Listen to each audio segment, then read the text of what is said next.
ਕਰਮਾ ਬੀਬੀ ਮੱਲੇ ਦੀ ਉੱਚੀ ਲੰਮੀ ਅਤੇ ਸੋਹਣੀ ਔਰਤ ਸੀ।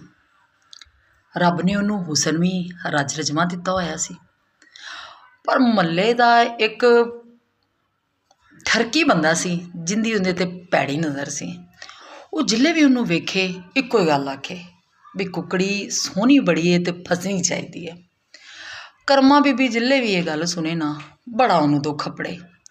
ਇੱਕ ਦਿਨ ਨਾ ਉਹਨੇ ਬਣਾ ਹੀ ਲਿਆ ਇੱਕ ਮਨਸੂਬਾ ਦਿਮਾਗ 'ਚ, ਕਿਉਂ ਨਾ ਇਸ ਮਿਸਤਰੀ ਨੂੰ ਇਸ ਗੱਲ ਦਾ ਮਜ਼ਾ ਚਖਾਇਆ ਜਾਵੇ। ਉਹ ਇੱਕ ਦਿਨ ਨਾਲ ਲੰਘਿਆ ਅਤੇ ਉਹਨੂੰ ਆਂਦੀ, ਮੁਹੰਮਦ ਬਖਸ਼ਾ, ਅੱਜ ਮੈਂ ਘਰ ਇਕੱਲੀ ਹਾਂ ਅਤੇ ਨਲਕਾ ਵੀ ਸਾਡਾ ਖਰਾਬ ਹੈ ਅਤੇ ਤੂੰ ਇੱਕ ਵਾਰੀ ਘਰ ਆ। ਮਿਸਤਰੀ ਬੜਾ ਰਾਜ਼ੀ ਹੋਇਆ ਬਈ ਇਹਨੇ ਤਾਂ ਆਪਦੇ ਆਪੇ ਮੈਨੂੰ ਦਾਵਤ ਦੇ ਦਿੱਤੀ।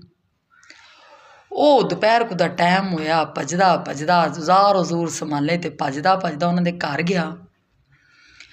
ਉਹਨੇ ਬੀਬੀ ਨੇ ਵੀ ਮਾਂ ਦੀ ਧੀ ਨੇ ਅੱਗੋਂ ਸਾਰਾ ਮਨਸੂਬਾ ਬਣਾਇਆ ਹੋਇਆ ਸੀ। ਉਹਨੂੰ ਆਂਦੀ ਬਈ ਆ ਮੁਹੰਮਦ ਬਖਸ਼ਾ ਬਹਿ ਆਈ ਨਲਕਾ ਤਾਂ ਮੈਂ ਉਹਨੇ ਆਈ।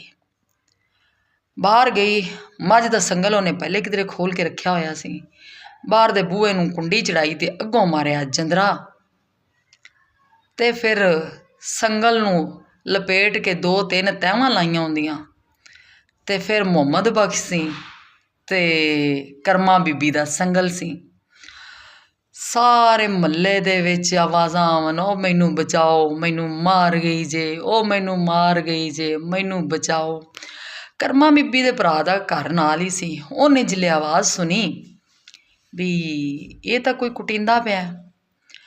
ਉਹਨੇ ਛੱਤ ਦੇ ਉੱਤੋਂ ਮਾਰੀ ਛਾਲ ਅਤੇ ਵੇਖਿਆ ਵੀ ਕਰਮਾ ਬੀਬੀ ਮੁਹੰਮਦ ਬਖਸ਼ ਨੂੰ ਤਾਂ ਕੀਤੀ ਖਲੋਤੀ ਲਹੂ ਲੁਹਾਨ। ਭੱਜਿਆ, ਉਹਨੂੰ ਆਂਦਾ ਕਮਲੀ ਹੋ ਗਈ ਹੈ, ਜਾਨੋਂ ਮਾਰਨਾ ਹੀ। ਅਤੇ ਇਸ ਤਰ੍ਹਾਂ ਮੁਹੰਮਦ ਬਖਸ਼ ਦੀ ਕਰਮਾ ਬੀਬੀ ਕੋਲੋਂ ਜਾਨ ਛੁੱਟੀ। ਬਈ ਸਵਾਦ ਤਾਂ ਆ ਗਿਆ ਨਾ ਕੁਕੜੀ ਫਸਾਵਣ ਦਾ।